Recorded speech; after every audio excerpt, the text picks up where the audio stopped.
And ನಮ್ಮ ಜೊತೆ ನೊಂದಂತಹ ಸಬ್ contractor Mahendra ಅವರು ಫೋನ್ ಮೂಲಕ ಸಂಪರ್ಕಕ್ಕೆ ಸಿಕ್ಕಿದ್ದಾರೆ. ಅವ್ರನ್ನೂ ಕೂಡ ಮಾತಾಡ್ಸೋಣ. ಅವ್ರನ್ನೂ ಕೂಡ ಯಾವ ತರ ಅವರಿಗೂ ಭ್ರಷ್ಟಾಚಾರ ಆಗಿದೆ, ಮೋಸ ಆಗಿದೆ ಅಂತ ಕಾರಣ. ಎಸ್ ಮಹೇಂದ್ರ ಅವರೇ, ನಮಸ್ಕಾರ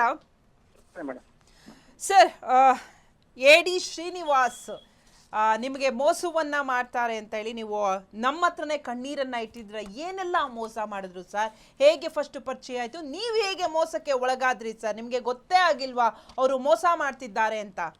ಗೊತ್ತಾಗಿಲ್ಲ ಮೇಡಮ್, ನಮ್ಗೆ ಹಿಂಗ್ ಮಾಡ್ತಾರೆ ಗೊತ್ತಿಲ್ಲ. ಮುಂಚೆ ಚೆನ್ನಾಗಿ ಲಾಸ್ಟ್ ಕೊನೆಗೆ ಈ ತರ ಮೋಸ ಮಾಡಿದ್ರು ಮೇಡಮ್ ನಮ್ಗೆ. ಸರ್ ಎಕ್ಸಾಕ್ಟ್ಲಿ ಎಷ್ಟು ಯಾವ ರೀತಿಯ ವ್ಯವಹಾರವನ್ನ ಮಾಡಿದ್ರು, ಎಷ್ಟು ಮೋಸ ಆಯ್ತು ಸರ್? ಎಕ್ಸಾಕ್ಟ್ಲಿ 54 ಲಕ್ಷ ಅಂತ ಹೇಳಿದ್ರಲ್ಲ, ಯಾವ ರೀತಿಯಲ್ಲಿ ನಿಮ್ಗೆ ಮೋಸವನ್ನ ಮಾಡಿದ್ರು? ಮೇಡಮ್ ನಮ್ಗೆ ಈ ಕಂಪ್ಯೂಟರ್ ಲ್ಯಾಬ್ ಅಂತ ಅಂದ್ಬಿಟ್ಟು ಸೋಷಿಯಲ್ ಹತ್ರ ಕೆಲಸ ಮಾಡಿಸ್ಕೊಂಡ್ರು ಮೇಡಮ್ ನಮ್ಗೆ ಎಲ್ಲಾ ಡಿಸ್ಟ್ರಿಕ್ಟ್ ಅಲ್ಲೂ. ಓಕೆ. ಅದು ಕೆಲಸ ಮಾಡ್ಬೇಕಾದ್ರೆ ಮುಂಚೆ ಕೊಟ್ರು ಸ್ಟಾರ್ಟಿಂಗ್. ಓಕೆ. ಆಮೇಲೆ ಹೋಗ್ತಾ ಹಂಗೆ ಹಿಂಗೆ ಒಡನಾಟ ಚೆನ್ನಾಗಿದ್ದಂಗೆ ಬಾಂಡಿಗೆ ಸುಮ್ಮನೆ ಒಂದು ಅಂಡರ್ಸ್ಟ್ಯಾಂಡಿಂಗ್ ಅಲ್ಲಿ ಮಾಡ್ಬೇಕಿದ್ರೆ ಇದ್ ಮಾಡೋದು ಮೇಡಮ್. ಸರ್ ಎಕ್ಸಾಕ್ಟ್ಲಿ ನೀವು ಏನೆಲ್ಲ ಕೆಲಸವನ್ನ ಮಾಡಿದ್ರಿ? ಎಷ್ಟು ಇಂಟೀರಿಯರ್ ವರ್ಕ್ ಮಾಡಿದ್ವಿ. ಅವ್ರ ಫಾರ್ಮ್ ಹೌಸ್ ಎಲ್ಲ ಇದು ಮೆಟೀರಿಯಲ್ಸ್ ಕೊಡ್ತೀವಿ ಮೇಡಮ್. ಸೋಫಾ, ದಿವಾನ್ ಕಾಟು, ಮಂಚ ಎಲ್ಲ ಕೊಟ್ಟು ಮಾಡ್ಕೊಡ್ತೀವಿ. ಸರ್ ಮೋಸ ಆಯ್ತಂತ ಗೊತ್ತಾಯ್ತು, ನಿಮ್ಗೆ ಹಣನ ಕೊಡ್ಲೇ ಇಲ್ಲ. ಎಷ್ಟು ವರ್ಷನ, ತಿಂಗಳ, ಎಷ್ಟು ವರ್ಷ ಕಳೆದು ಕೊಡ್ಲೇ ಇಲ್ಲ. ಆಮೇಲೆ ನೆಕ್ಸ್ಟ್ ಏನು ಮಾಡಿದ್ರಿ? ಯಾವ ತರ ಮುಂದಿನ ಹಂತ ಹೇಗಿತ್ತು? ಮೇಡಮ್ ನಾವು ಹನುಮಂತಪುರ ಸ್ಟೇಷನ್ ಕಂಪ್ಲೇಂಟ್ ಕೊಡ್ತೀವಿ. ಕಂಪ್ಲೇಂಟ್ ಕೊಟ್ಟಾಗ ಅವ್ರ ಕಡೆಯಿಂದ ಕಾಲ್ ಬಂತು, ಈಗ ಕಂಪ್ಯೂಟರ್ ಆಫೀಸ್ ಅದು ಕುತ್ಕೊಂಡು ಕ್ಲಿಯರ್ ಮಾಡ್ಕೋಣ ಅಂತ ಮೇಡಮ್. ಅದ ನಮ್ಗೆ ಅದಕ್ಕೆ ಸ್ವಲ್ಪ ಅಮೌಂಟ್ ಕೊಟ್ರು. ಅವಾಗ ಮತ್ತೆ ಇನ್ನು ನೆಕ್ಸ್ಟ್ ಟೈಮ್ ಹೋದಾಗ ನಾವು ಏನ್ ಮಾಡ್ಕೊಂಡು ನಮ್ಗೆ ಒಂದು ಎದುರು ಸ್ಟಾರ್ಟ್ ಮಾಡ್ಕೊಂಡು ಏನ್ ಮಾಡ್ಕೊಂಡು ನಾನು ಅಧಿಕಾರಿಯಿಂದ ನಾನು ಏನೇ ಯಾರಿಗೂ ಮಾಡಕ್ಕಲ್ಲ ನನಗೆ ಹಂಗೆ ಅಂತ ಅಂದ್ಬಿಟ್ಟು ಬೆದರಿಕೆಯನ್ನ ಹಾಕಿದ್ರಲ್ವಾ ಸರ್ ನಿಮ್ಗೆ?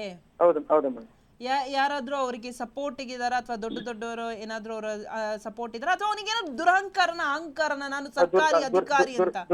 ಹೌದು ದುರಂಕಾರ ಮಾತು ಮೇಡಮ್. ನಾನು ಏನ್ ಮಾಡಕ್ಕಲ್ಲ, ನಂಗೆ ಎಲ್ರೂ ಗೊತ್ತು, ಅಲ್ಲಿ ಗೊತ್ತು, ಇಲ್ಲಿ ಗೊತ್ತು ಅನ್ನೋ ತರ ಒಂದು ಇಲ್ಲಿ. ನೆಕ್ಸ್ಟ್ ನಿಮ್ಮ ಪತ್ನಿಯನ್ನ ಕರ್ಕೊಂಡು ಹೋಗ್ತಾರೆ, ಎಲ್ಲೋ ದುಡ್ಡು ಸಿಗುತ್ತೆ ಅಂತ ಏನಾಗುತ್ತೆ ಸರ್? ಅವಾಗ ಕರ್ಕೊಂಡು ಹೋಗಿಲ್ಲ ಮೇಡಮ್. ಸ್ವಲ್ಪ ಒಂದು ಸಮಸ್ಯೆ ಅವ್ನು ಕೊಟ್ರು, ಎಲ್ಲೂ ಹೋಗ್ಬೇಡ ನೀನು ಮತ್ತೆ ಕ್ಲಿಯರ್ ಮಾಡ್ಕೋಣ ಅಂತ ಅಂದ್ಬಿಟ್ಟ ಮೇಡಮ್. ಅವಾಗ ಅಷ್ಟೇನೆ. ಇನ್ನು ಅದೇ ಹೋದ್ಮೇಲೆ ನೆಕ್ಸ್ಟ್ ನಮ್ಗೆ ರೆಸ್ಪಾನ್ಸ್ 2-3 ಸಲ ಹೋದೆ, ರೆಸ್ಪಾನ್ಸ್ ಮಾಡಿಲ್ಲ ನಮ್ಗೆ. ಸರ್ ಈಗ ಪೊಲೀಸ್ ಸ್ಟೇಷನ್ ಅಲ್ಲಿ ಕಂಪ್ಲೇಂಟ್ ಕೊಡ್ತೀರಾ, NCR ಆಗುತ್ತೆ ಅವ್ರ ಮೇಲೆ, ಬಟ್ ಏನು ಆಕ್ಷನ್ ತಗೊಂಡಿಲ್ವಾ ಸರ್? ಎಕ್ಸಾಕ್ಟ್ಲಿ ಸರ್ ಅಲ್ಲಿ ಮೇಡಮ್ ಅಲ್ಲಿ ಏನು ಆಗಿದೆ, ಅಲ್ಲಿ ಏನಾಯ್ತು NCR ತಗೊಂಡಾಗ ಇದು ಏನು ಪ್ರೂಫ್ ಇಲ್ಲ ಅಂತ ಅಂದ್ಬಿಟ್ಟು ಏನು ಮಾಡಕ್ಕಾಗಲ್ಲ ನಾವು ಅಂತ ಅಂದ್ಬಿಟ್ಟು NOC ಕೊಡ್ತೀವಿ, ನೀವು ಕೋರ್ಟ್ಗೆ ಹೋಗಿ ಡೈರೆಕ್ಟ್ ಆಗಿ ಅಂತ ಅಂದ್ಬಿಟ್ಟು ಬರ್ಕೊಟ್ರು ಮೇಡಮ್. ಓಕೆ. ಕೋರ್ಟಿಂದ ನೀವು ಕೋರ್ಟಿಗೆ ಹೋದ್ರ ಸರ್? ಯಾವ ತರ? ಕೋರ್ಟ್ಗೆ ಹೋಗ್ಲಿಲ್ಲ ಮೇಡಮ್. ಕೋರ್ಟ್ಗೆ ಹೋಗಿಲ್ಲ ಮೇಡಮ್ ನಾನು. ಓಕೆ. ನಿಮ್ಮ ಹತ್ರ ಏನಾದ್ರು ಕಂಪ್ಲೇಂಟ್ ವಾಪಸ್ ತಗೊಳ್ಳಿ, ನಾನು ಏನಾದ್ರು ಕೊಡ್ತೀನಿ ಆ ತರ ಏನಾದ್ರು ಹೇಳಿದ್ರು? ಕಂಪ್ಲೇಂಟ್ ವಾಪಸ್ ತಗೋದೆ, ಕೂತ್ ಮಾತಾಡೋಣ ಅಂತ ಹೇಳಿದ್ರು ಮೇಡಮ್. ಕೂತ್ ಮಾತಾಡಿದ್ರ ಸರ್? ಕೂತ್ ಮಾತಾಡಿಲ್ಲ ಮೇಡಮ್. ಬರೀ ಲೆಕ್ಕ ನೋಡ್ಬೇಕು ಅಷ್ಟೇನೆ.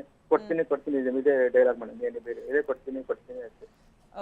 ನನಗೂ ಬರ್ಬೇಕು ಕೊಡ್ತೀನಿ ಅಷ್ಟೇ ಮೇಡಮ್. ಸರ್ ಎಷ್ಟು ವರ್ಷ ಆಯ್ತಾ, ತಿಂಗಳಾಯ್ತಾ, ಏನ್ ಸರ್? ಯಾರೇ ವರ್ಷಗಳ 4-5 ವರ್ಷ ಮೇಲೆ ಆಯ್ತು ಮೇಡಮ್. ಓಕೆ. ಇವಾಗ್ನೂ ಅಲ್ಲೇ ಇದಾರೆ ಸರ್? 4-5 ವರ್ಷದಿಂದ ಎಲ್ಲಿದ್ದಾರೆ ಸರ್ ಎಡಿ ಶ್ರೀನಿವಾಸ್? ಇವಾಗ SCS ಅಸಿಸ್ಟೆಂಟ್ ಡೈರೆಕ್ಟರ್ ಆಗಿದ್ದಾರೆ ಮೇಡಮ್ ಇವಾಗ. ಇವಾಗ್ಲೂ ಕೊಡ್ತಾ ಇಲ್ಲ? ಇವಾಗ ಇಲ್ಲ ಮೇಡಮ್. ಅವ್ರ ಮನೆ ಫಾರ್ಮ್ ಹೌಸ್ಗೆ ನಿಮ್ಮ ದುಡ್ಡನ್ನೇ ಬಳಕೆ ಮಾಡಿದ್ರ ಸರ್? ಹೌದಾ ಮೇಡಮ್. ಓಕೆ. ಅಷ್ಟೆಲ್ಲ ಆದ್ಮೇಲೂ ಕೂಡ ನೀವು ಅವ್ರ ಹತ್ರ ಹೋಗ್ತೀರಾ, ಕೇಳ್ತೀರಾ? ನೆಕ್ಸ್ಟ್ ಏನಿದೆ ಸರ್ ನಿಮ್ಮ ಮುಂದಿನ ನಿಲುವೇನು? ಆಕ್ಚುಲಿ ಮಹೇಂದ್ರ ಅವರೇ, ಇಂಟರಪ್ಟ್ ಮಾಡ್ತಿದ್ದೀನಿ ನಿಮ್ಮನ್ನ.